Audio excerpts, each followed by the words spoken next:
Hello प्यारे बच्चों, Lakshman class में आपका स्वागत है। हम लोग देख रहे हैं 12th क्लास केमिस्ट्री का अनसॉल्व पेपर का सोल्यूशन। ठीक है, और हम देख रहे हैं 2024 का सेट 1 347 FZ। इसके हम 3 क्वेश्चन लगातार सॉल्व कर चुके हैं, 2 क्वेश्चन और तीसरे क्वेश्चन आज स्टार्टिंग करेंगे। ठीक है, पिछले लेक्चर में हमने 2 क्वेश्चन पूरे कर दिए थे, आज तीसरे क्वेश्चन से स्टार्टिंग होगी। तो ये तीसरे क्वेश्चन जो है वो है, पहला क्वेश्चन है तीसरे का क। तीसरे का में लिखा हुआ है क्वेश्चन में कि CH3, CH2, CH2, CH3 के मुक्त मूलक क्लोरीन से बनने वाले सभी संभावित मोनोक्लोरो संरचनात्मक सामग्रियों को पहचानिए। ठीक है ना। तो क्लोरीनेशन कैसे होता है? जैसे कि मान लीजिए हमने लिख दिया A, B, C, ऐसे में लिख दिया। तो बेटा देखो यहाँ ये A कैसे है, इसको पहले देख लो। देखो जैसे लिखा हुआ है CH3, CH2, CH2, यहाँ लिखा हुआ है CH3। ठीक है ना। अब देखो ध्यान से, देखो ये CH3 है, ये CH3 है। ठीक है, ये एक जैसा है तो उसको हम AA कहेंगे, और ये वाले जो हैं ये एक जैसे हैं तो इनको हम BB कहेंगे। बात समझ में आई? तो इस तरीके से ये लिख दिया है हमने। तो यहाँ पे लिखे हुए हैं। अब जब क्लोरीनेशन होता है तो हमारे लिए एक तो ये प्राप्त होता है, ठीक है, Cl प्राप्त हो जाता है। एक बार मतलब A पे लग जाएगा Cl, एक बार फिर B पे लग जाएगा, तो ये वाला हमारे प्रोडक्ट प्राप्त हो जाएगा। ठीक है ना। चलो अगला क्वेश्चन देखते हैं। अगला क्वेश्चन में पूछा गया है कि फिनॉल अम्लीय गुण प्रदर्शित करता है। फिनॉल जो है अम्लीय गुण प्रदर्शित करता है, लेकिन एथेनॉल लगभग उदासीन होता है, कारण सहित स्पष्ट कीजिए। तो इसका आंसर जानेंगे बेटा। देखो phenol OH group polar nature का होता है। जो फिनॉल का OH ग्रुप जो है वो कैसा है? पोलर नेचर का होता है, अर्थात ऑक्सीजन हाई इलेक्ट्रोनेगेटिव एलिमेंट होता है। इसी कारण ये H+ आयन को रिमूव कर देता है, अर्थात फिनॉल आसानी से H+ आयन दे सकता है, इसलिए ये एसिडिक नेचर का होता है। ठीक है बेटा। देखो जो फिनॉल है ना, फिनॉल पोलर नेचर का है। देखो ये आंसर रूप से नेगेटिव है, आंसर रूप से पॉजिटिव है। तो क्या होता है, ये अपने H+ आयन का आसानी से त्याग करके ये फिनॉक्साइड आयन आता है, और फिनॉक्साइड जो आयन होता है वो एक स्टेबल आयन होता है। क्या होता है बेटा? एक स्टेबल आयन होता है, इससे ये H+ आयन तेज से निकलता है और ये एसिडिक नेचर का होता है। ठीक है ना। तो यहाँ पे लिखा हुआ भी है एथेनॉल एसिडिक नहीं होता, क्योंकि जब एथेनॉल अपना H+ आयन लूज करता है तो एथॉक्साइड आयन बनता है, और इसका नेगेटिव चार्ज ऑक्सीजन पर लोकलाइज्ड होता रहता है। ठीक है ना। एथेनॉल में रेजोनेंस नहीं होता है, इसलिए एथॉक्साइड आयन अनस्टेबल होता है, और एथेनॉल अपना H+ आयन लूज नहीं कर पाता है, इस वजह से एथेनॉल एसिडिक नेचर का नहीं होता है। बिल्कुल ठीक क्या है। ठीक है ना। अगला हम क्वेश्चन देखते हैं बेटा। अगला क्वेश्चन जो है, निम्नलिखित में विभेद कीजिए। जैसे एसिटिल्डिहाइड एंड एसीटोन में हमें विभेद करना है, एसिटिफिनोन एंड वेंजिफिनोन में विभेद करना है। तो सबसे पहले देखते हैं पहले का आंसर। एसिटिल्डिहाइड फेलिंग विलेन के साथ अभिक्रिया करके लाल अवक्षय देता है, जबकि एसीटोन ऐसा नहीं कर पाता है ना। तो देखो ये एसिटिल्डिहाइड है हमारे पास, ये एसिटिल्डिहाइड है। ठीक है ना, ये एसिटिल्डिहाइड है और ये एसीटोन है। ठीक है ना। तो जो एसिटिल्डिहाइड है ये फेलिंग विलेन के साथ अभिक्रिया करता है। ये फेलिंग विलेन का सूत्र बेटा, फेलिंग विलेन के साथ अभिक्रिया करता है, Q+ ऑक्साइड प्राप्त होता है, लाल अवक्षय प्राप्त होता है। जबकि हम ये एसीटोन के साथ करते हैं तो यहाँ पे नो रिएक्शन, कोई रिएक्शन नहीं होती। तो इस प्रकार से हम पहचान कर सकते हैं जो फेलिंग विलेन के साथ अभिक्रिया कर जाता है वो एल्डिहाइड है, जो नहीं कर पा रहा है वो एसीटोन या कीटोन है। सेकंड क्वेश्चन देखते हैं बेटा। सेकंड क्वेश्चन में है, ये देखो यह एसिटिफिनोन और ये वेंजोफिनोन। ठीक है ना, दोनों विभेद करना है। तो देखो बेटा एसिटिफिनोन है, इसकी हम सोडियम हाइपोआयोडाइड से रिएक्शन कराते हैं तो हमें प्राप्त होता है पीला अवक्षय मिलता है, मतलब आयोडोफॉर्म टेस्ट कहलाता है ये। ठीक है ना।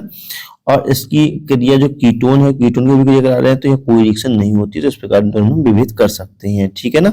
चलो अगला क्वेश्चन देखते हैं बेटा। अगला क्वेश्चन ये है कि न्यूक्लियोसाइड तथा न्यूक्लियोटाइड में क्या अंतर है, समझाइए। न्यूक्लियोसाइड एंड न्यूक्लियोटाइड में अंतर बताना है। तो न्यूक्लियोसाइड तब बनता है जब केवल बेस और शुगर आपस में जुड़ते हैं, और न्यूक्लियोटाइड तब बनता है जब न्यूक्लियोसाइड के साथ फास्फेट ग्रुप जुड़ता है। न्यूक्लियोसाइड में सिर्फ 2 भाग होते हैं। पहला होता है नाइट्रोजस बेस, ठीक है, जैसे एल्डेनिन, थायमिन, क्रोस्टेन, ठीक है, ये सब लिखे हुए हैं। और इसमें जो होता है नाइट्रोजन के 3 पार्ट होते हैं नाइट्रोसाइट में, ठीक, नाइट्रोटाइट में 3 पार्ट होते हैं, ठीक है ना। तो ये पहला पार्ट लिखा हुआ है और दूसरा पार्ट लिखा हुआ है, तीसरा पार्ट लिखा हुआ है, इसमें 2 पार्ट होते हैं, ठीक है। तो इस प्रकार से हम अंतर कर सकते हैं। चलो अगला हम देखते हैं बेटा। अगला जो क्वेश्चन हमारा है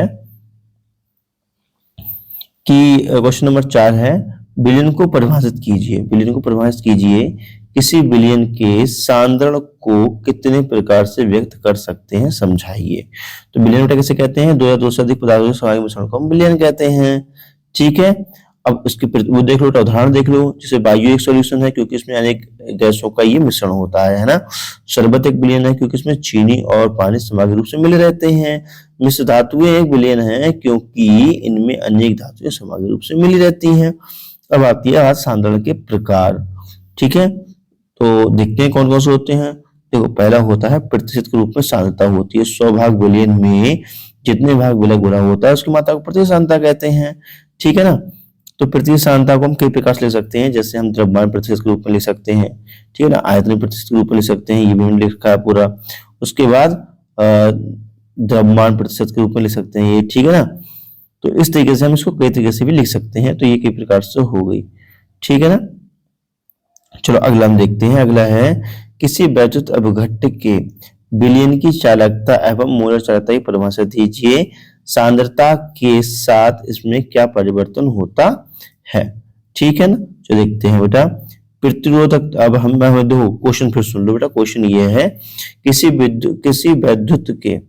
वैद्युत अपघट्य के बिलियन की चालकता एवं मोलर चालकता की परिभाषा दीजिए। सांद्रता के साथ में क्या परिवर्तन होता है? तो सबसे पहले चालकता को देखते हैं। प्रतिरोधकता या विशिष्ट प्रतिरोध के वितरण को हम क्या कहते हैं बेटा? चालकता कहते हैं। इसे हम कप्पा से प्रदर्शित करते हैं। कप्पा इक्वल टू 1/ρ होता है, ठीक है ना। तो चालक का मात्रक क्या होता है? क्या होता है? कप्पा इक्वल टू 1/ρ, तो आ जाएगा ओम मीटर और ohm inverse and metre inverse. अब मोलर चालकता देखते हैं। मोलर चालकता क्या होती है? जब किसी बिलियन में वैद्युत अपघट्य का 1 मोल घुला होता है तो उसकी चालकता को मोलर चालकता कहते हैं। इसे लैम्डा एम से प्रदर्शित करते हैं, ठीक है। ये कैपिटल लैम्डा एम कहलाता है बेटा, ये स्मॉल लैम्डा एम कहलाता है।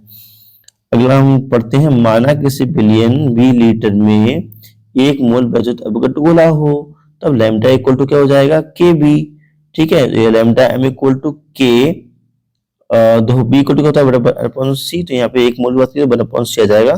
तो यहाँ पे ऐसे हम लिख सकते हैं। तो ये lambda equal to siemens centimetre square mole inverse, ये इसका एक मात्रक हो गया, ठीक है ना। देखो, सांद्रता के साथ परिवर्तन, चालकता है मोलर चालकता में, ठीक है ना। सांद्रता के साथ परिवर्तन क्या होता है? तो देखो, चालकता कटप्पा, ठीक है, कटप्पा नहीं कप्पा कहते हैं इसको। सांद्रता बढ़ाने पर बिलियन की चालकता बढ़ती है क्योंकि आयनों की संख्या भी बढ़ती है ना। बहुत अधिक सांद्रता पर आयनों का टकराव के कारण, जब सांद्रता अधिक होती तो क्या होता है बेटा? आयनों का टकराव होने के कारण चालकता की वृद्धि धीमी हो जाती है, ठीक है ना। मोलर चालकता, ठीक है। मोलर चालकता क्या होती है? मोलर चालकता घटती है क्योंकि आयनों की आपसी रुकावट बढ़ जाती है, ठीक है ना। चलो अगला हम देखते हैं। अगला जो है, सांद्रता घटने पर या घोल को पतला होने पर मोलर चालकता बढ़ती है क्योंकि आयन स्वतंत्र रूप से गति कर पाते हैं। निष्कर्ष, चालकता बढ़ने पर सांद्रता बढ़ती है, ठीक है। तो चालकता सांद्रता बढ़ने पर बढ़ती है और मोलर चालकता सांद्रता बढ़ने पर घटती है, ठीक है ना। चलो अब हमारा जो अगला क्वेश्चन है, अगला क्वेश्चन में कहा गया है, प्रथम कोटि अभिक्रिया से आप क्या समझते हैं? एक प्रथम कोटि अभिक्रिया के लिए प्रायोगिक सांद्रता 0.6 मोल लीटर इनवर्स से 0.4 मोल लीटर होने में 5 मिनट का समय लगता है। प्रारंभिक सांद्रता को 0.3 मोल लीटर इनवर्स होने में कितना समय लगेगा? तो सबसे पहले देखते हैं प्रथम कोटि अभिक्रिया क्या होती है। वह अभिक्रिया जिसका वेग अभिकारक के एक सांद्रता पथ पर निर्भर करता है, प्रथम कोटि की अभिक्रिया कहलाती है, ठीक है। जो दे रखा है लिख दिया है। प्रारंभिक सांद्रता ये दे रखी है, ठीक है, रिएक्टेंट की। अंतिम सांद्रता ये दे रखी है और टी इक्वल टू 5 मिनट दे रखा है। हम जानते हैं कि equal to 2.303 upon T formula होता है, log r naught upon r, के equal to 0.693 upon T half होता है। समीकरण 1 और 2 को बराबर रख दो बेटा, क्योंकि दोनों के की वैल्यू है। तो दोनों को अपने बराबर रख दिया है, ठीक है ना। अब इसको हमने सॉल्व किया है, यहाँ पे सोल्यूशन करने के पश्चात हमारी इतनी वैल्यू प्राप्त हुई है और हमारा आंसर आया है T half equal to 8.55 metre inverse, ठीक है, मिनट इनवर्स, सॉरी। कारण सहित स्पष्ट कीजिए, अगला जो क्वेश्चन है, कारण सहित स्पष्ट कीजिए कि Fe+2 अपचायक है जबकि Mn+2 ऑक्सीकारक है, ठीक है। तो इसका हम इलेक्ट्रॉनिक विन्यास देखें बेटा, तो इसका 3d6 4s2, Fe+2 को देखें तो आएगा 3d6। चूंकि जो Fe+3 है इसका जाएगा क्या जाएगा 3d5, ये स्थायी कक्षक हो गया, ठीक है ना। तो Fe+2 से एक इलेक्ट्रॉन निकाल देते हैं तो हमें Fe+3 प्राप्त होता है और ये ऑक्सीडेशन हो रहा है, लेकिन ये क्या है, ये किसी को इलेक्ट्रॉन देकर करके क्या कराता है बेटा, इसको रिडक्शन करा देता है, ठीक है ना। ध्यान सुनेंगे, तो Fe+2 एक अच्छा रिड्यूसिंग एजेंट है क्योंकि Fe+2 आसानी से इलेक्ट्रॉन दे करके Fe+2 बना देता है। Fe+2 जिसको भी इलेक्ट्रॉन देते हैं उसका रिडक्शन होता है, इसलिए Fe+2 को रिड्यूसिंग एजेंट भी बोलते हैं, ठीक है ना। अब Mn+2 की बारे में बात करते हैं, तो Mn+2 जो होता है, इसका अगर Mn+2 का पार्ट निकालते हैं 3d5 स्थायी है, तो इसके d ऑर्बिटल फुल है, इसलिए ये किसी को भी इलेक्ट्रॉन नहीं दे सकता, बल्कि ये वीक ऑक्सीडाइजिंग एजेंट है, ठीक है ना। चलो हम अगला देखते हैं बेटा, अगला क्वेश्चन जो है, स्कैंडियम एक संकरण तत्व है किंतु जिंक नहीं, ऐसा क्यों। तो देखो, जब स्कैंडियम का इलेक्ट्रॉनिक कॉन्फ़िगरेशन किया था तो है 4s2 3d1। स्कैंडियम के ग्राउंड स्टेट में डी सबसेल में आंशिक रूप से भरा है, ठीक है। डी सबसेल कैसा है बेटा, आंशिक रूप से भरा है, इसलिए क्या है, इसलिए ट्रांस एलिमेंट है। जबकि जिंक है, इसके ग्राउंड स्टेट में जो डी सबसेल है वो पूर्ण रूप से भरे हैं, अर्थात ये पार्शियल नहीं है, इसलिए जिंक क्या है, नॉन ट्रांस एलिमेंट है, ठीक है। चलो अगला क्वेश्चन देखते हैं। अगला जो क्वेश्चन हमारा है, संक्रमण धातुओं तथा उनके यौगिक उत्तम उत्प्रेरक का कार्य करते हैं, ठीक है। ऐसा क्यों होता है बेटा, संक्रमण धातु है उनके यौगिक उत्तम उत्प्रेरक का कार्य करते हैं क्योंकि इनमें अनब्रेक्ड इलेक्ट्रॉन पाए जाते हैं, सीधी सी बात है। वेरिएबल ऑक्सीडेशन स्टेट संक्रमण धातुएं तथा उनके यौगिक वेरिएबल ऑक्सीजन स्टेट भी शो करते हैं, इसी कारणवश, ठीक है ना। अब हमारा क्वेश्चन नंबर 5 है, हम देखेंगे ये नेक्स्ट वीडियो में, ठीक है। तो वीडियो आपको कैसा लगा, अच्छा लगा तो बता दीजिए और अच्छा सा कमेंट कीजिए। मिलते हैं नेक्स्ट वीडियो में, नमस्कार, जय हिंद, बाय बाय।